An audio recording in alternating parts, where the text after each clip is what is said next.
Steve. Appreciate the opportunity to make this presentation about what is popularly called the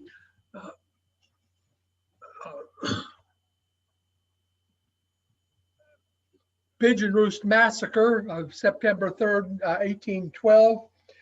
I'm using the formal title Pigeon Roost Tragedy, but the reality is the term massacre is part of the nomenclature of the area. Most of us are familiar with similar events that have occurred in the Louisville area in earlier years. There was the ambush of John Floyd on April 8th, 1783. There was actually an early one in Indiana, the death of William Christian of Christian Station on April 9th, 1786, near Jeffersonville, actually just upriver from the original town of Louisville, just about a mile from where Mary and I live, actually, on the property of Michael Lankasang.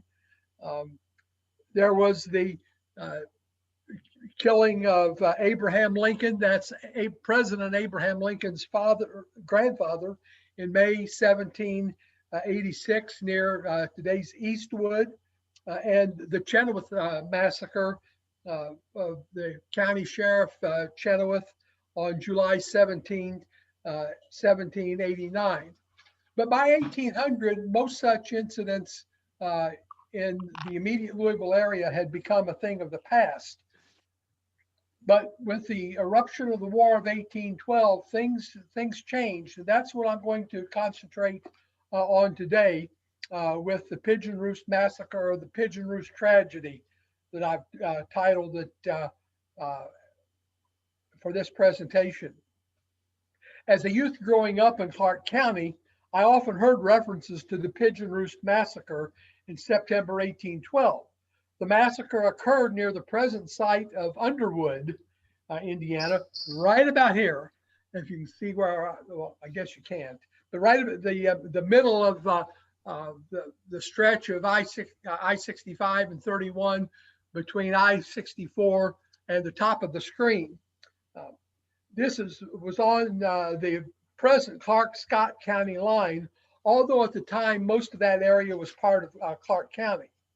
As I recall, the massacre was one of those historic events that just about everybody knew something about, but really, or was aware of, but didn't know much detail. No doubt, like most other folks in the vicinity, I implicitly assumed that the massacre was committed by local Indians in response to local grievances, with little thought of its national or international context. In 1904, the state of Indiana raised a 44-foot Bedford limestone obelisk to commemorate the event, and it's viewable from the highway if you're looking closely. But it was often obscured from view by trees and other vegetation. And I don't recall that my family ever visited the site, though it's located only about 20 miles north of my hometown of Speed, about 10 miles north of Jeffersonville. Even more remarkable, perhaps, is the fact that I paid little further attention to Pigeon Roost, even after returning home to Southern Indiana upon completing my doctoral coursework at the University of Toledo and commencing my teaching career at the University of Louisville and IU Southeast. This indifference was due largely to the fact that I'm an urban historian, and my research focused more on urban development than upon political and military events outside. During my early career at IU Southeast, I required my American History Survey students to write a paper on an aspect of local history, and several selected Pigeon Roost, but they focused mostly on the massacre itself and not on its larger context.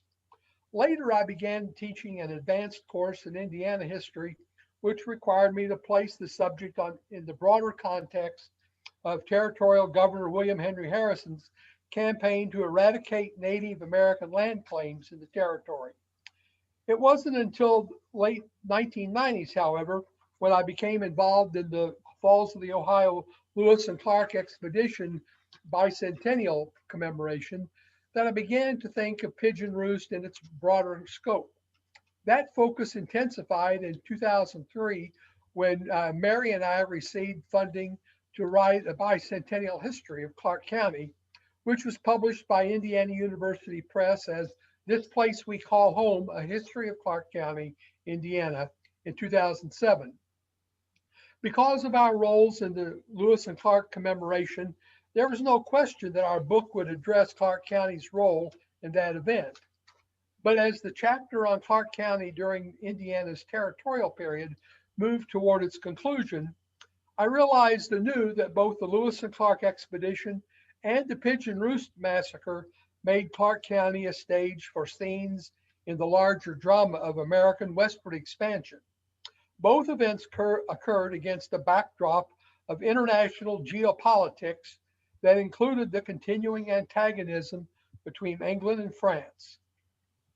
President Thomas Jefferson's policy of economic coercion against British abuses of American maritime rights, efforts by British officials in Canada to gain the support of Native American tribes in the Great Lakes in case of future war with the United States, and Jefferson's plan to eliminate the Indian threat by moving the tribes westward. It's within this broader context that I will address the Pigeon Roost Massacre. First, however, it's appropriate to set the local scene. Clark County was established in 1801 by Territorial Governor William Henry Harrison, and at the time, its boundaries encompassed the southeast fifth of the present state of Indiana. During the decade that followed, portions of the original county were carved away to create Dearborn, Harrison, and Jefferson counties. But at the beginning of the War of 1812, Clark County still included much of the land that in 1820 would become the heart of Scott County. The first Clark County seat was at Springville, a trading center near present-day Charleston. But the county seat relocated to the new town of Jeffersonville in 1802, where it remained until 1812, when the Indiana General Assembly transferred the seat of justice to Charlestown, which had been laid out in 1808. Meanwhile, settlement proliferated along the Ohio River at sites such as the future towns of Bethlehem, platted in 1812, and Utica, laid out in 1816.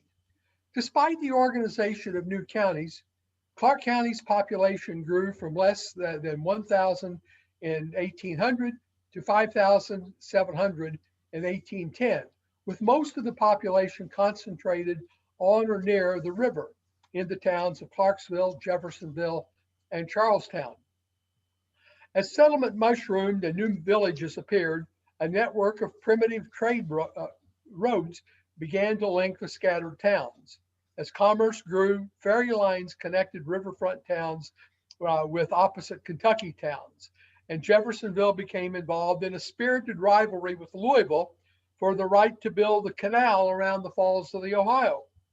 As the second decade of the 19th century opened, pardon me, the combination of growing settlement, new town formation, transportation improvements, and burgeoning commerce fostered a perception along the river that the danger of Indian attacks was past. Out in the hinterlands, however, it was another story. When Governor Harrison became territorial governor in 1800, most of present-day Indiana was inhabited by Native American tribes, including the Shawnee, Delaware, Potawatomi, and Miami.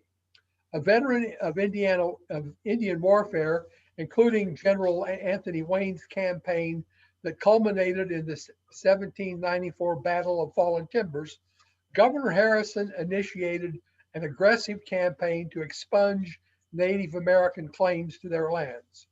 Although he had been appointed by President John Adams, Harrison had the enthusiastic support of Adams' successor, Thomas Jefferson, who hoped the Indians could be taught to give up hunting and adopt a farming culture that, like that practiced by white settlers.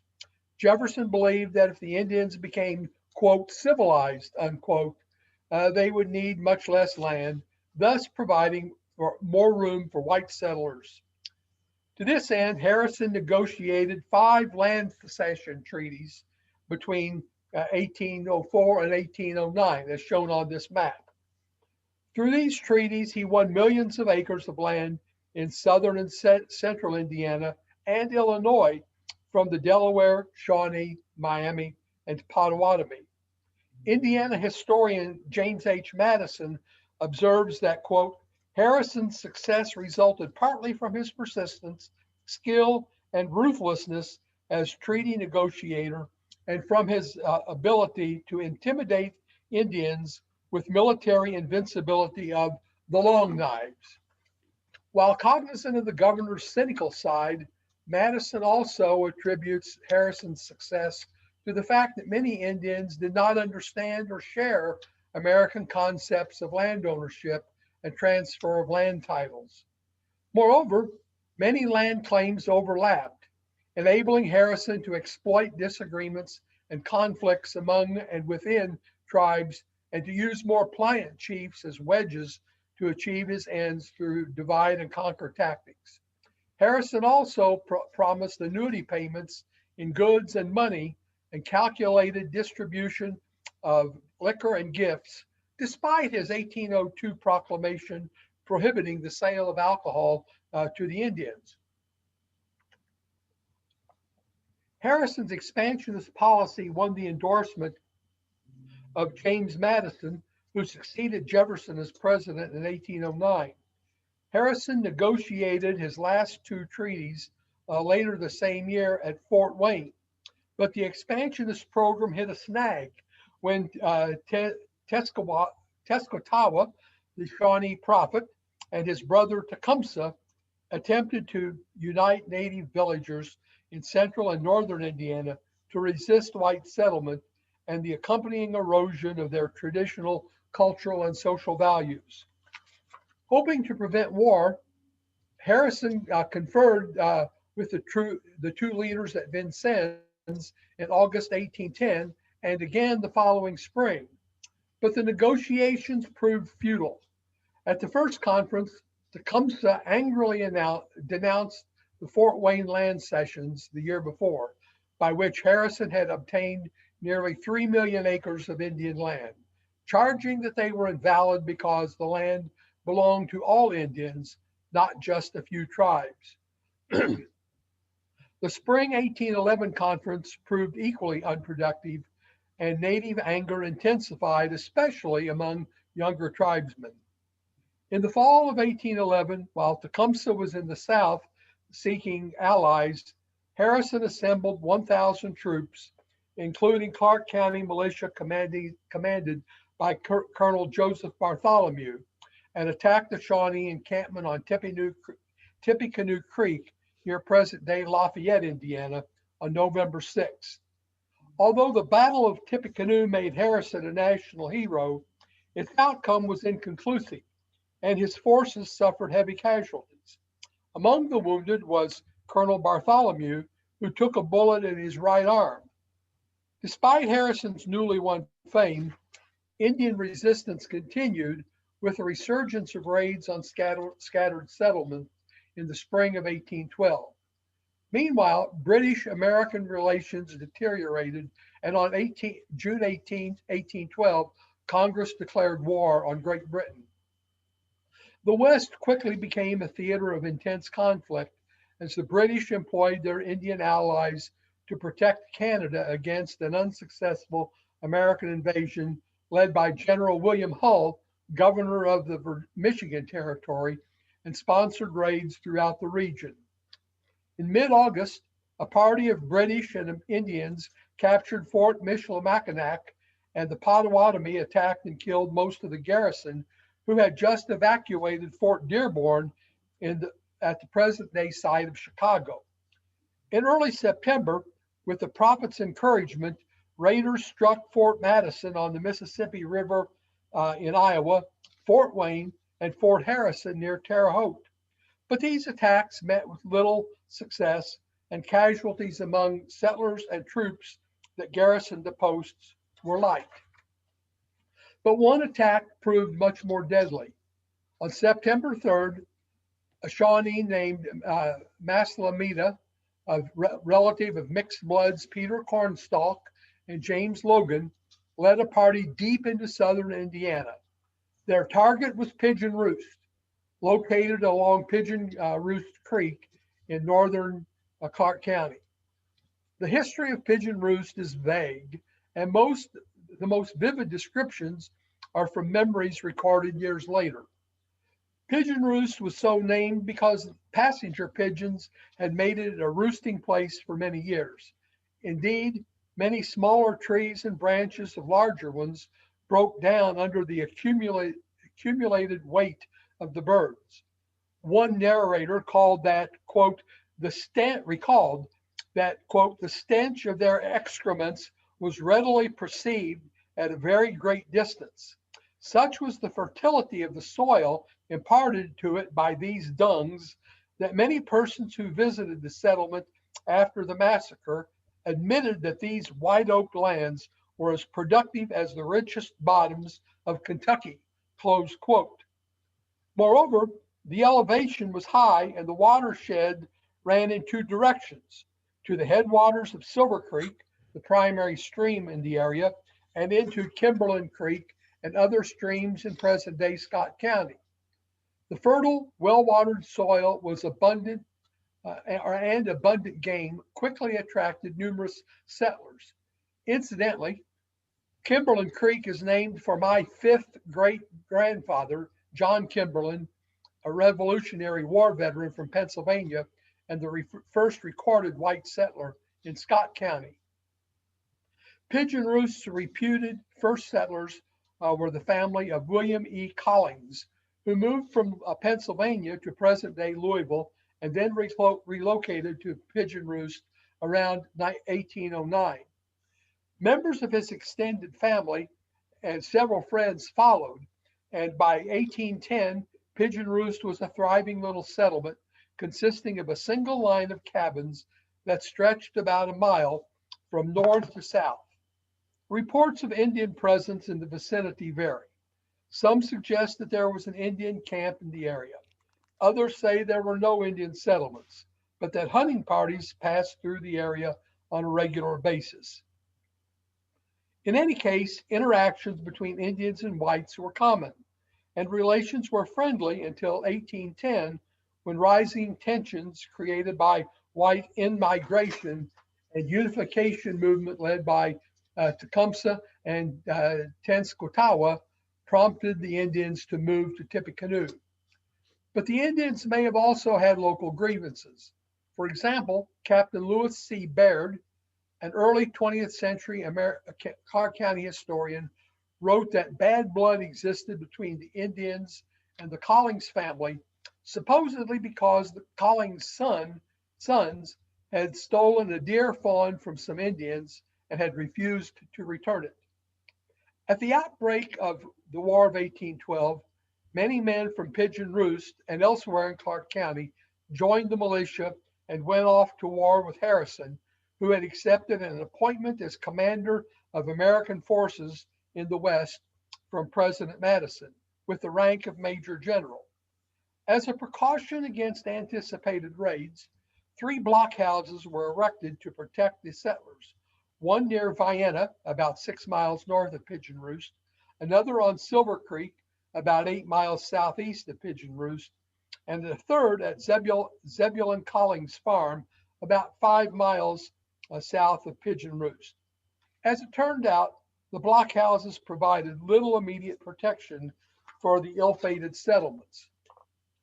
Numbering a dozen or so members, Massalamita's party consisted mostly of Shawnee warriors, but it may have included a few Miami and perhaps one Delaware. On September 1st, they crossed the East Fork of the White River near its junction with the Muscatatuck River east of the site of present-day Sparksville in Jackson County. Traveling in a southeasterly direction, they entered present-day Scott County 2 days later and reached the farm of Elias Payne, who lived northeast of the present-day town of Vienna. There they slew Payne's wife and 7 children, scattered household goods, and burned the cabin. Circling west to avoid the Vienna blockhouse, the party then countered Elias Payne and Isaac Kaufman, a friend visiting from Kentucky, who were hunting for bee trees. Both men were unarmed. Kaufman was killed instantly, but Payne, though mortally wounded, survived long enough to flee a short distance before falling near the road between Vienna and Salem, where he was buried 2 days later. After killing Kaufman and wounding Payne, the Indians continued south toward the cabin of Payne's brother, Jeremiah. However, the attackers' presence startled his cattle, which were grazing in the woods north of the cabin. Sensing trouble, Jeremiah quickly rounded up his wife and son, Lewis, and fled to Vienna, where they took refuge in the blockhouse. Less fortunate was Mrs. Henry Collins, who had been visiting Mrs. Jeremiah Payne. As she returned toward Pigeon Roost, she was overtaken and killed by the Indians, who then mutilated her body. The attackers had not yet reached Pigeon Roost, but they already had killed 4 adults and 7 children. Massalamita's party reached the settlement just before sundown. Several made their way to the house of Richard Collins, son of the founder, who was away at Vincennes with Harrison's militia force. Within a few minutes, the Indians attacked the cabin and killed Mrs. Collins and their 7 children, who were shot down attempting to escape. Meanwhile, other raiders attacked the home of Henry Collins. At the time, he was pulling flax in a nearby field where he was shot and severely wounded. Collins crawled under a large pile of flax, where he hid until the next day. He died within a week, but not before identifying his assailant as Little Killbuck, the raiding party's Delaware guide.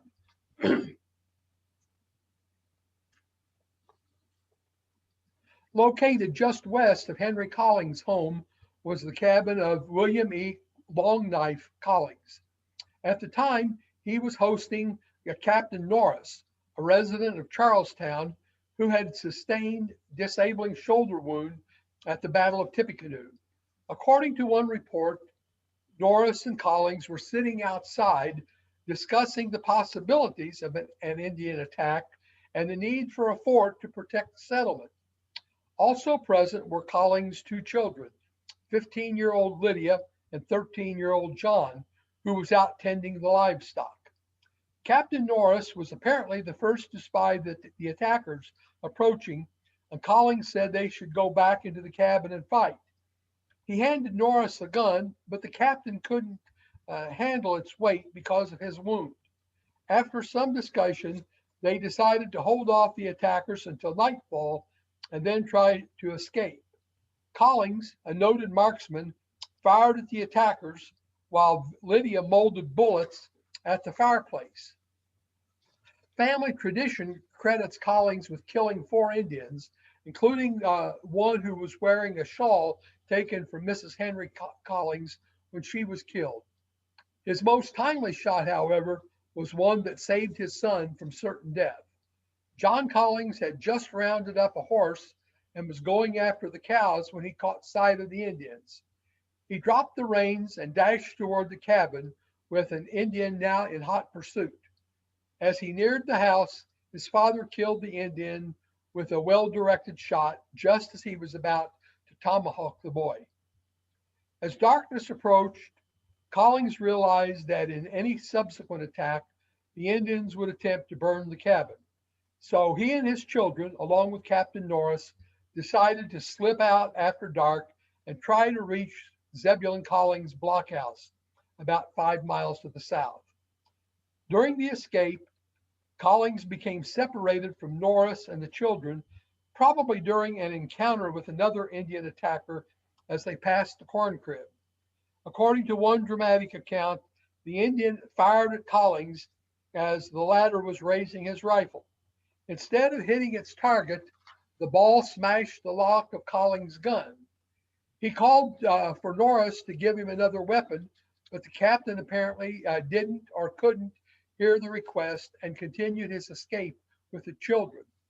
Realizing his predicament, Collins raised his gun to feign returning fire, at which point the Indian fled. Now alone, Collins made his way to Zebulon's blockhouse, where he arrived early the next morning. Meanwhile, Norris and the Collins children wandered in the woods all night and finally returned to Pigeon Roost after the Indians had departed. The attack upon William Collins' cabin was the only instance in which the invaders met resistance, but it did not end the killing. After losing several of their number in that confrontation, Massalemita's party turned westward and shortly came to the cabin of John Morris, also away in militia service with General Harrison. There they killed Mrs. Morris, her child, and her mother-in-law.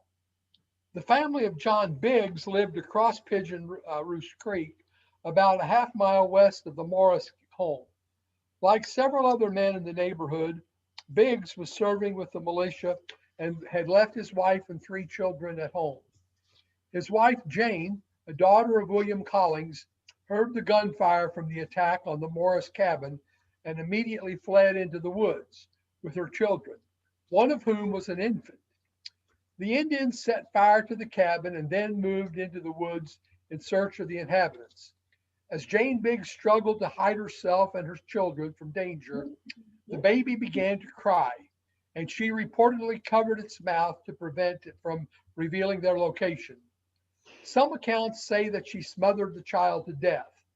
Descendants disputed such reports, but the baby died nevertheless, while Jane and her other 2 children eluded the Indians and made their way to her father's house.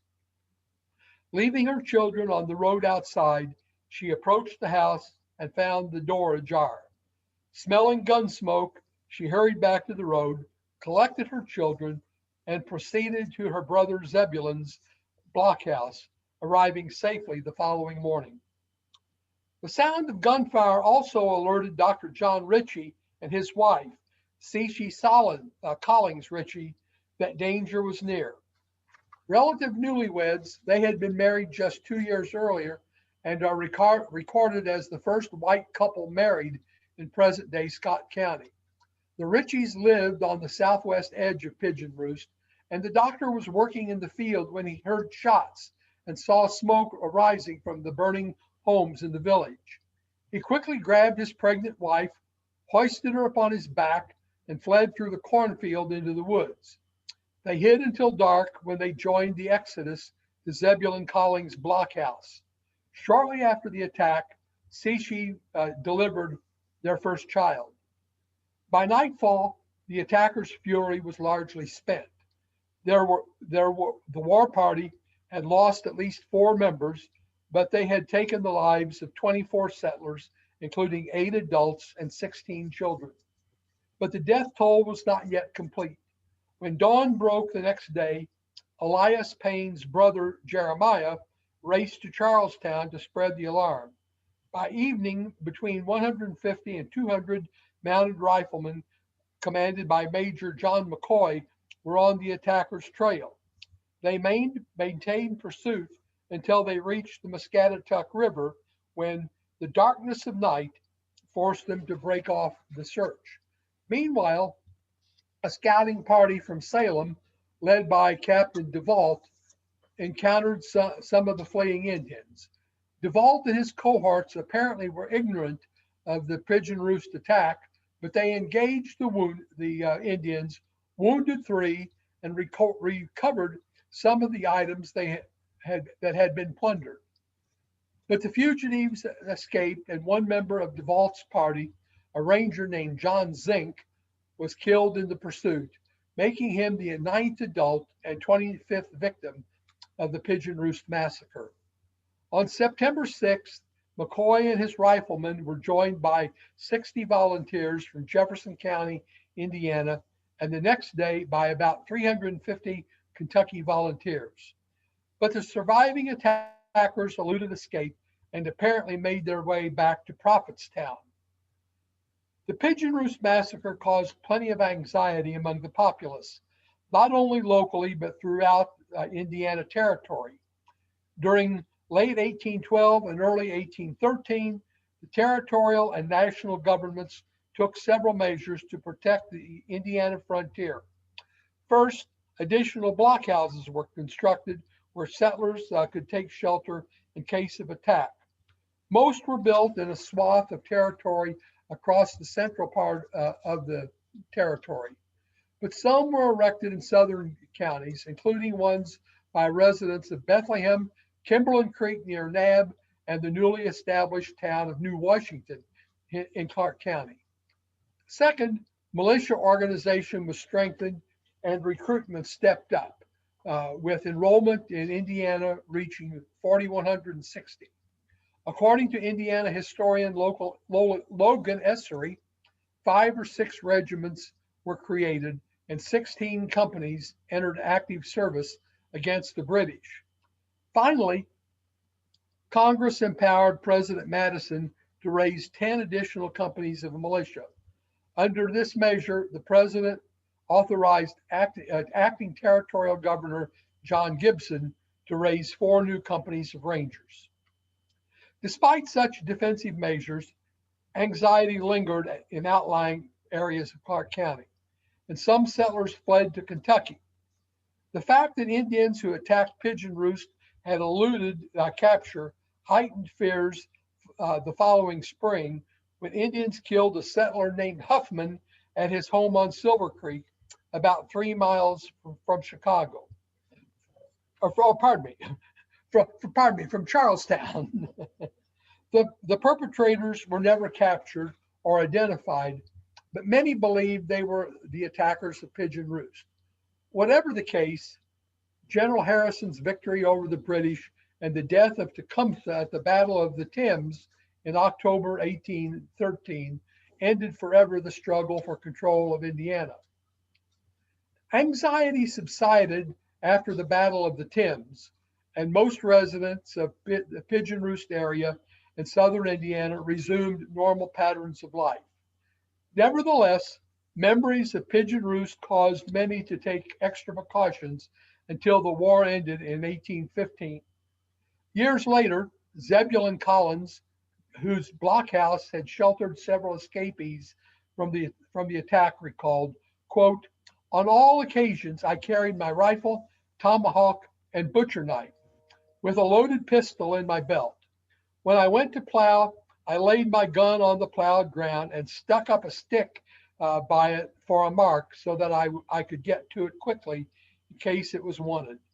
I kept my horse in the stable close to the house, leaving a porthole so I could shoot to the stable door." Close quote. But such measures could not erase all fear of another attack. Pardon me. Quote, during 2 years, I never went from home with any certainty of returning, not knowing the minute I might receive a ball from an unknown hand. Close quote, Collins admitted. As one might expect, the few first-person accounts of the Pigeon Roost massacre are fraught with racially tinged rhetoric that depicts the attackers as, quote, murderous savages and pitiless barbarians with a, quote, hellish thirst for blood, close quote.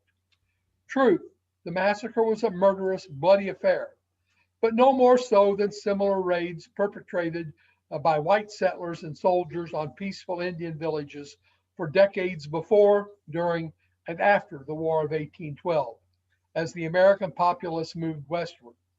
For that reason, I have attempted to tone down the language, relying heavily on a more balanced, synthetic account published over 30 years ago by the late Arvil Funk, a Corydon, Indiana attorney and history buff.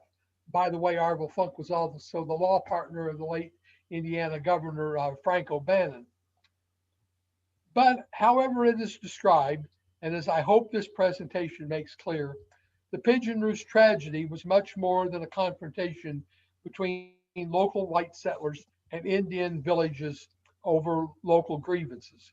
Rather, it was part of a much larger and ultimately unsuccessful campaign by Native Americans in alliance with the British to maintain control of the vast trans-Appalachian borderland between the Ohio River and the Great Lakes, which they had occupied and hunted for generations.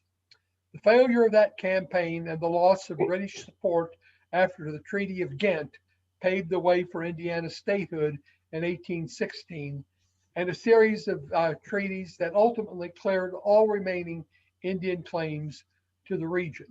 Unfortunately, it was a drama that would be repeated again and again at various times and places as Euro-American settlement moved relentlessly westward during the rest of the 19th century.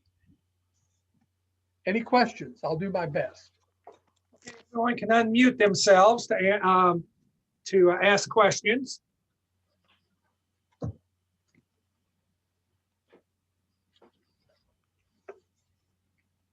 If you ask a question, be sure you're unmuted.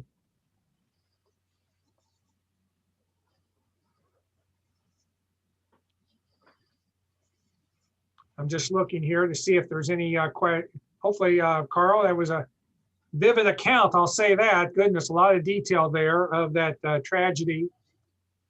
Are you going to publish that somewhere, or? It's mainly for presentations like this. Well, hopefully you can document that and get that into an archive someplace for future reference for folks. It'll go into some of my archives. I see someone saying, Sean Heron says she needs to make a trip up to see the site. So it's Pigeon Roost Creek, is that correct?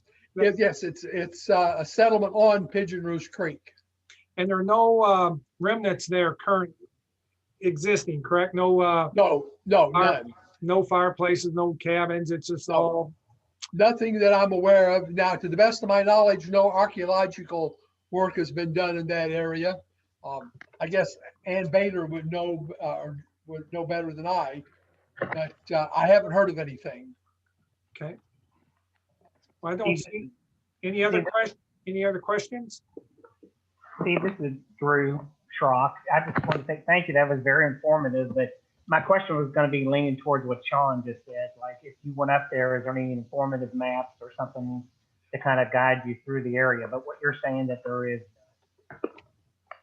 It's the obelisk and the historic marker. Those are about the only things that are there. To get to the obelisk, you drive, in case from here, drive north on Highway 31.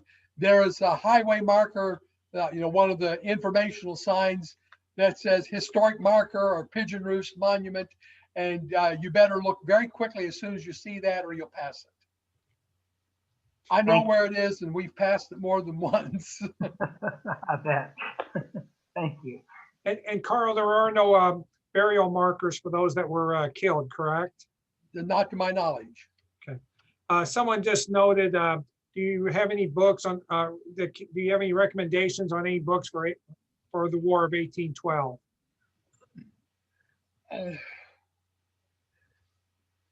I have a little bit of bibliography here. Let me double check for anything